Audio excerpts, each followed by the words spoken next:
Buying with a group of mates or a family member other than your wife can be a disaster. A couple of reasons for that is obviously it smashes your borrowing capacity. So, if you've gone in with, 3 other mates, you've got a 25% share each, you're all liable 100% each for the debt, and we can only use 25% of the income. So basically, if you've got a loan of 500,000, you thought, yep, it's shared, 4 ways.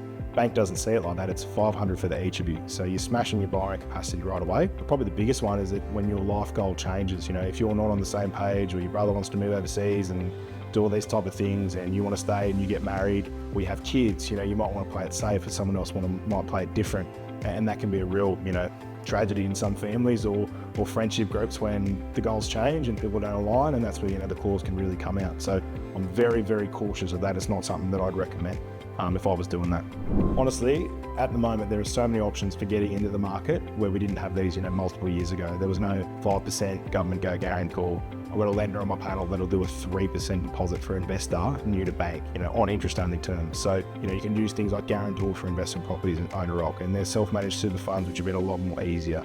So there's all these different ways you can get in, and you can buy into that narrative that it's too hard and the housing market's out of control. We can look at some of these ways of leveraging and getting into the market and really bettering your position.